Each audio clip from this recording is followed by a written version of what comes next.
მოგესალმებით. რადგან ამ ვიდეოს უსმენთ, ეს ნიშნავს, რომ ჩვენ ვაგრძელებთ საუბარს ქალსა და მამაკაც შორის ურთიერთობებზე, განვიხილავთ ისეთ აქტუალურ საკითხებს, როგორიცაა ემოციური მიჯაჭვულობა, ქართველი ქალისა და კაცის კომპლექსები ურთიერთობაში, გავაანალიზებთ რა უშლით ხელს ქალსა და კაცს, რომ ჩამოაყალიბონ ჯანსაღი ურთიერთობა. ახლა კი დავიწყოთ. თუ კაცმა არ გამოიჩინა ინიციატივა შენს მოსახიბლად, არ დაიწყო შენი დევნა, ეს არ არის უბრალოდ შემთხვევითობა. ყოველთვის არსებობს მიზეზი. და უმეტეს შემთხვევაში ეს არ არის იმიტომ, რომ საკმარისად ლამაზი არ ხარ.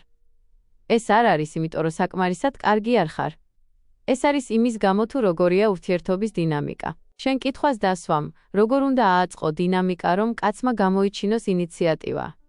კაცები ინიციატივას მაშინ იჩენენ, როცა გრძნობენ, რომ საჭიროა.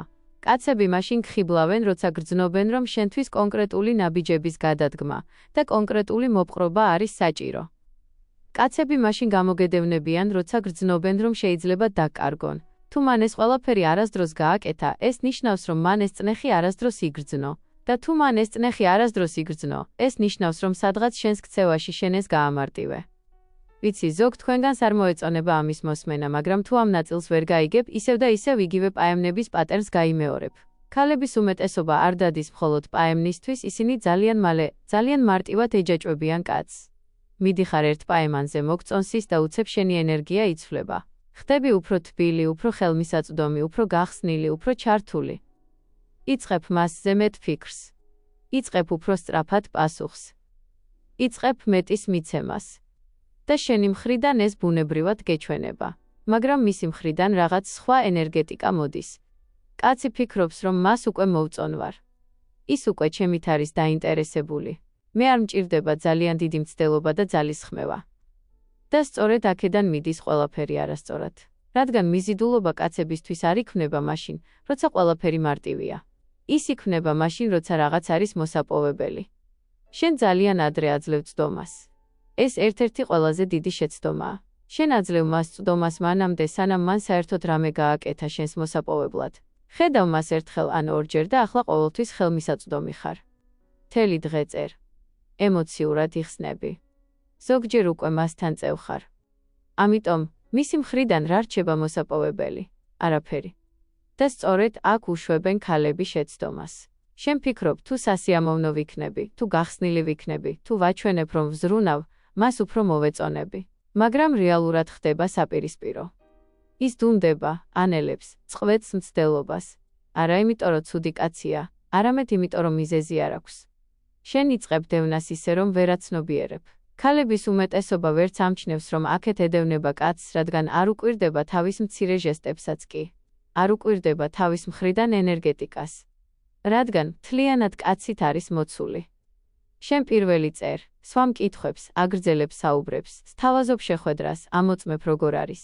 და ისევ, შენთვის ეს ნორმალურად გეჩვენება, მაგრამ მისთვის შენ აკეთებ მის გასაკეთებელ საქმეს, ამიტომ მას არ სჭირდება თვითონ გაუძღვეს ურთიერთობას. მიზიდულობა იზრდება მაშინ, როცა კაცი ინვესტირებს, არა მაშინ, როცა შენ აკეთებ ინვესტიციას მის ნაცვლად.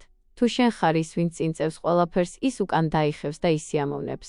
რამდენიმე პაემნის შემდეგ იწყებ გახსნას, საუბრობ წარსულზე, შენს გრძნობებზე, რა გინდა, რას მოელი მომავალში.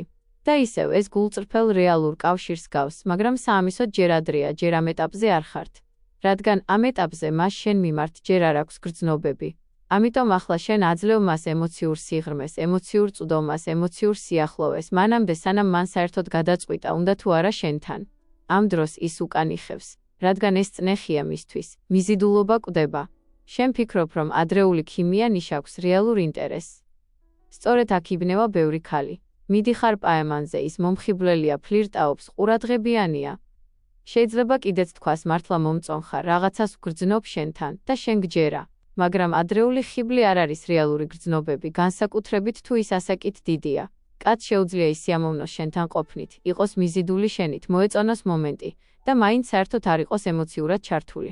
კაცები იწყებენ რეალური გრძნობების განვითარებას მოგვიანებით ერთად გატარებული განმეორებითი დროის შემდეგ, ძალისხმევის შემდეგ, ინვესტიციის შემდეგ. ამიტომ, როცა ადრეულ სიტყვებს უჯერებ, ძალიან სწრაფად მოდუნდები. ფიქრობ, მას მოვწონვარ, ის ჩემით არის დაინტერესებული, ურთიერთობას აქვს გასაქანი.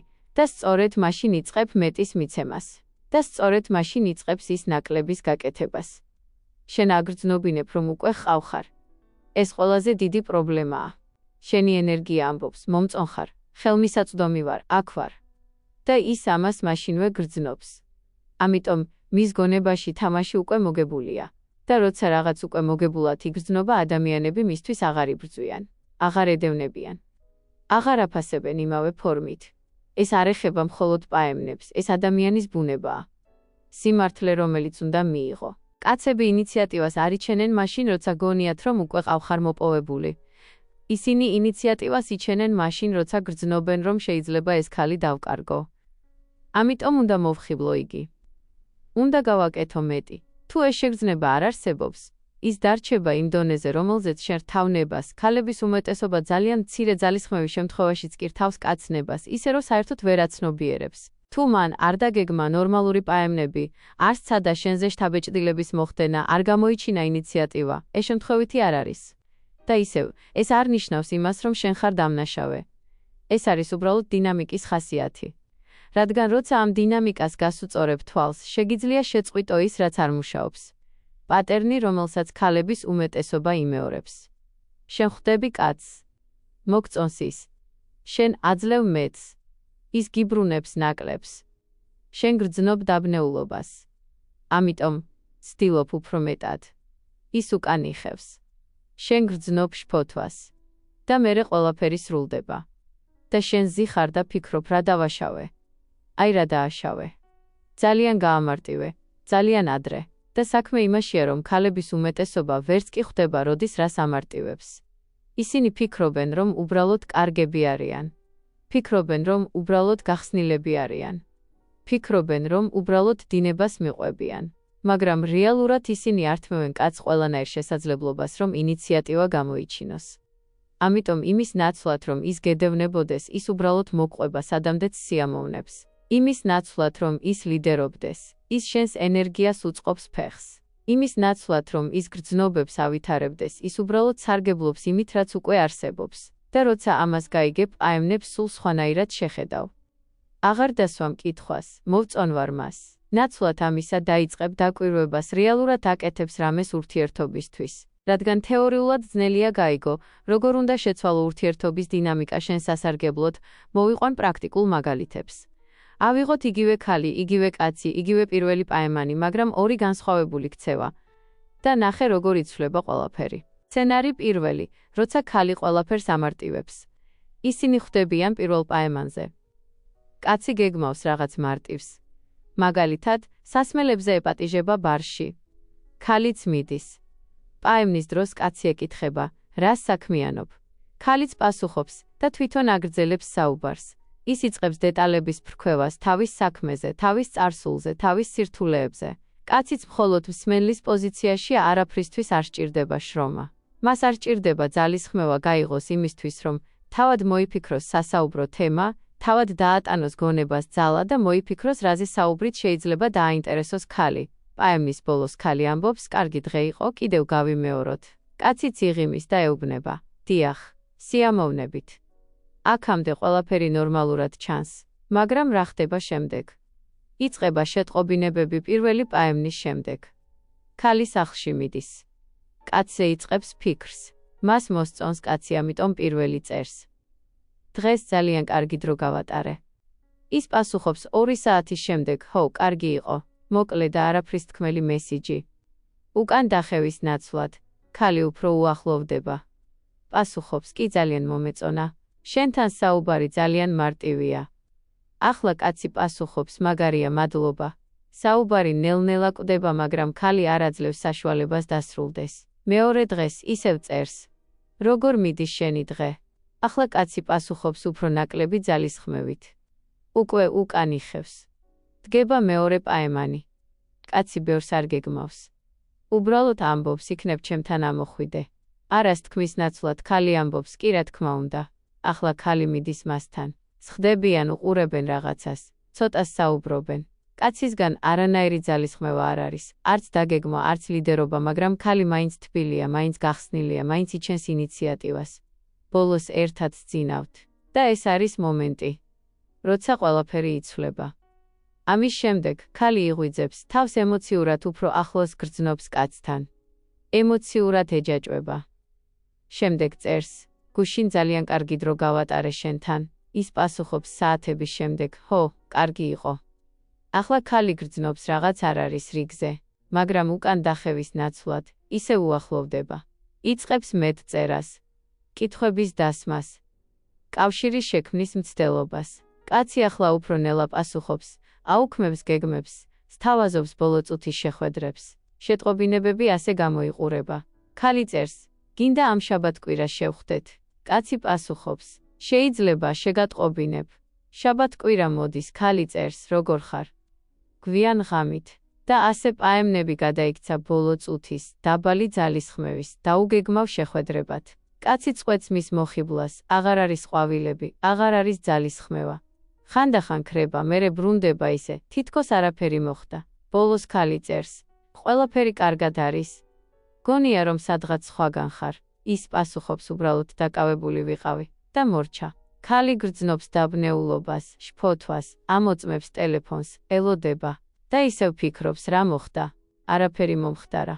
ზუსტად ასე უნდა წასულიყო თავიდანვე, რადგან თავიდანვე მას არ მოუწია მცდელობა. ახლა განვიხილოთ სცენარი 2, იგივე ქალი, განსხვავებული ქცევა. ავიღოთ იგივე სიტუაცია, იგივე კაცი, იგივე პირველი პაემანი, მაგრამ ქალი სხვანაირად იქცევა.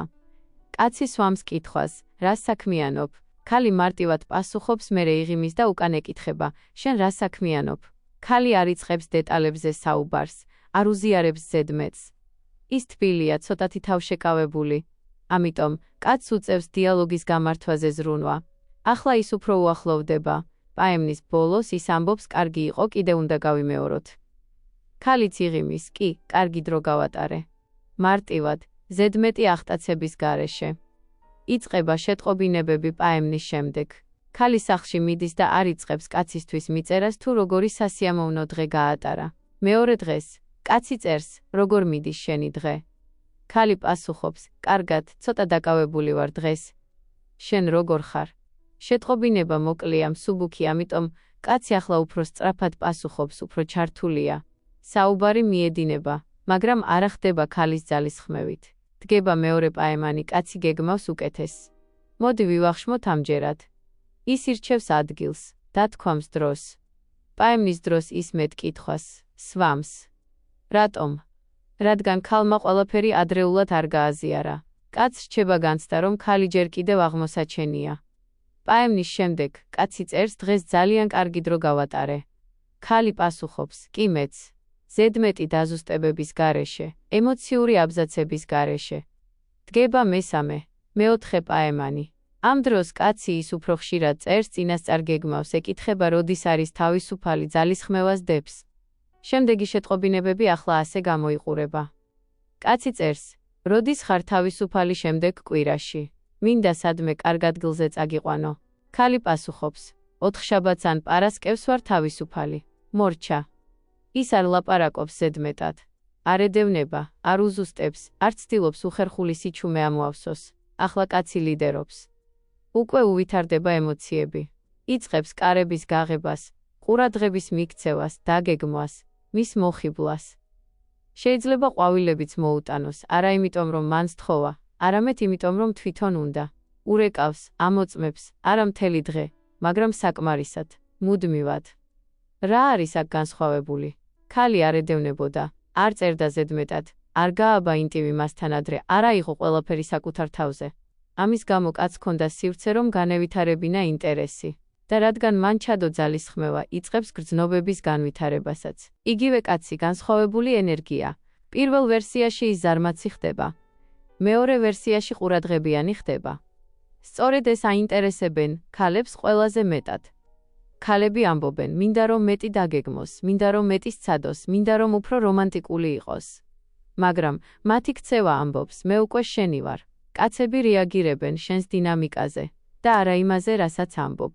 თუ თანხმდები დაბალ ძალისხმევას, ბოლო წუთის გეგმებს, სიზარმაცეს, ის ასე გააგრძელებს.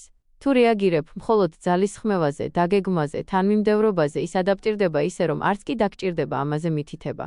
მომენტი, როცა ყველაფერი იცვლება, არის როცა ის გრძნობს, რომ ქალი ჯერ ბოლომდე ჩემი არ არის, სწორედ მაშინ იჩენს ინიციატივას. მომენტი, როცა გრძნობს, უკვე ჰყავს ქალი მოპოვებული, სწორედ მაშინ მოდუნდება.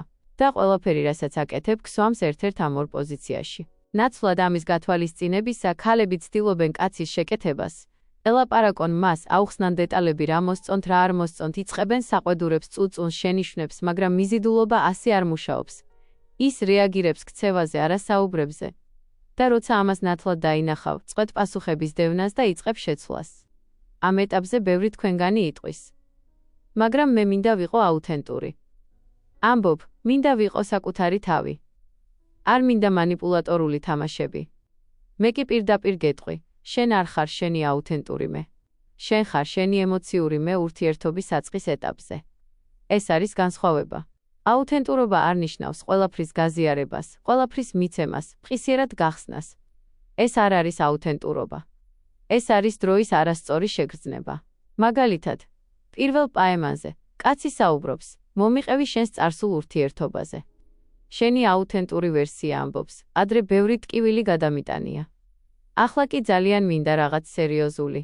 არ მინდა დროის დაკარგვა და ასე შემდეგ. ეს შენთვის რეალურია, მაგრამ მისთვის ძალიან ძიმეა, ძალიან მალე. ახლა რა არის შეცვლილი ვერსია? ისევ იმას ამბობ, რაც რეალურად გამოიარე, მაგრამ ნაკლებს აზიარებ. ამბობ, წარსული ურთიერთობებიდან ბევრი ვისწავლე, მაგრამ მირჩევნია ნელა გავიცნო ადამიანი, არ მინდა მოვლენების დაჩქარება. იგივე სიმართლე, განსხვავებული დინამიკა. კაცი უფრო უახლოვდება უკან დახევის ნაცვლად. შეიძლება თქვა, მაგრამ მე ღრმა კავშირი მინდა. რა თქმა უნდა გინდა. ყველას უნდა, მაგრამ ღრმა კავშირს უნდა აშენება. კავშირს არ ქმნი მეტ საუბარში. ქმნი დროსთან ერთად, გაზიარებული გამოცდილებით, თანმიმდევრობით. მაგალითად, შენ იტყვი, მგონია, რომ საკმარისად არ უახლოვდებით ერთმანეთს, საერთოდ არ ვსაუბრობთ ღიად ერთმანეთთან. ის გრძნობს წნეხს. ამიტომ შეცვალე მიდგომა. შენ ამბობ. მომწონს შენთან დროის გატარება. მორჩა. ახლა მას უნდა მეტი დროის გატარება წნეხის გარეშე. შეიძლება თქვა, მაგრამ მინდა რომ მთელი დღე მწერდეს. ეს კარგია, მაგრამ თუ ძალიან ადრე ელოდები სრულ ყურადღებას, ქმნი წნეხს. მაგალითად, ადრეული ეტაპზე შენეუბნები კაცს. რატომ არ მომწერე დღეს? ის, დაკავებული ვიყავი. ის ემოციურად უკან იხევს. ახლა კი სხვა ვერსია. შენ არაფერს ამბობ. შვიდად ხარ. შემდეგ ჯერზე როცა გწერს ჩვეულებრივად, სუბუქად პასუხობ. ახლა ის არ გრძნობს. წნეხს, ამიტომ უფრო ბუნებრივად გიკავშირდება. ადამიანები აფასებენ იმას, რისთვისაც მუშაობენ, არა იმას, რასაც მარტივად იღებენ. შენ შეიძლება თქვა, მაგრამ არ მინდა თამაშები. კარგი, ნუ ითამაშებ თამაშებს, მაგრამ ნუ უგულებელყოფ ადამიანის ბუნებასაც. ეს მანიპულაცია არ არის, ეს არის იმის გაგება, როგორ მუშაობს მიზიდულობა. შენ კითხვას დასვამ, რა მოხდება თუ ინტერესს დაკარგავს. თუ ინტერესს დაკარგავს, იმიტომ რომ არ დაედევნე, იმიტომ რომ არ გაუზიარე საკუთარი თავი ზედმეტად, იმიტომ რომ არ შესთავაზე ინტიმი ადრე, ის მაინც არასდროს გეგმავდა ინვესტირებას. უბრალოდ ადრე დაინახე ეს და დრო დაგიზოგა. კაცები ქალებს ცდიან. ისინი ამოწმებენ. მაგალითად, კაცი გითქვამ შეხვედრას ბოლო წუთს, თან გეპატიჟება თავისთან სახლში. შენ ამბობ, კარგი. ის კი იგებს, რომ შენთან დაბალი ძალისხმევა მუშაობს. თუ უპასუხებ, რომ მირჩევნია რამე დავგეგმოთ, მან შეიძლება თქვა, დამშვიდდი, ვხუმრობდი, მაგრამ არ ხუმრობდა, ის გცდიდა. და ახლა მან იცის შენი სტანდარტი. კიდევ ერთი მაგალითი. ის ამბობს, ალბათ პრობლემური ხარ, ხომ? თუ იცინი და მიხვები, ის მიხვდება, რომ შენით თამაში მარტივია. მაგრამ თუ იღიმი და თამაშით, მაგრამ კაფიოდ ამბობ, ძალიან, ნუ მოდუნდები, ის ადაპტირდება. ასე ასწავლე ადამიანებს, როგორ მოგექცნენ. არა ლექციებით, არა ემოციური საუბრებით, არამედ ქცევით. ეს არის მარტივი სიმართლე. თუ იქცევი ისე, თითქოს ადვილად მისაწვდომი ხარ, ის ასე მოგექცევა. თუ იქცევი ისე, თითქოს აფასებ შენს დროს. არ ჩქარობ, ელოდები ძალისხმევას, ის ან ინიციატივას გამოიჩენს, ან წავა. ორივე კარგია. მაშინ რა არის მიზანი? მიზანი არ არის, სწრაფად შემიყვაროს. მიზანი არის, დროთა განმავლობაში მაჩვენოს ვინ არის. და მხოლოდ ის კაცები, ვინც ინვესტირებენ და თანმიმდევრულები არიან ისინი, ვისთანაც აგრძელებ ურთიერთობას. ყველა დანარჩენი ბუნებრივად ქრება დრამის გარეშე, დაბნეულობის გარეშე. და თუ ამას უსმენ და ფიქრობ, ზუსტად ამას ვაკეთებდი და ახლა ვხედავ, რატომ არ მუშაობს. გამოიწერე ეს არხი, რადგან ჩვენ ყოველკვირა ვეხებით ურთიერთობებთან დაკავშირებით იმ ნიუანსებს, რაზეც ქალებს ასე ძალიან სჭირდებათ სიცხადე. გარდა ამისა, ამ საკითხებთან დაკავშირებით ნაბიჯ-ნაბიჯ ისწავლი ჩემს წიგნებში. ის, რაც დედამ არ გასწავლა, ქალური ტრანსფორმაცია და 1001 წერილი. ამ წიგნების წყალობით ათასობით ქალი ეუფლება ფლირტის ხელოვნებას, სწავლობს როგორ იყოს კაცისთვის გამოწვევა, ეცნობა ემოციების მართვის ტექნიკებს და გადის ტრანსფორმაციას ქალურობისა და სექსუალურობის მხრივ. ასევე, არ დაგავიწყდეს გამოიწერო Instagram გვერდი. ამ ვიდეოს მოწონებით და არხის გამოწერით კი მე მაძლევ მოტივაციას ქალისა და მამაკაცის ურთიერთობებზე, კიდევ სხვა მრავალი მნიშვნელოვანი საკითხი განვიხილო და გაგიზიარო ეფექტური მიდგომები და საჭირო ცოდნა. დროებით.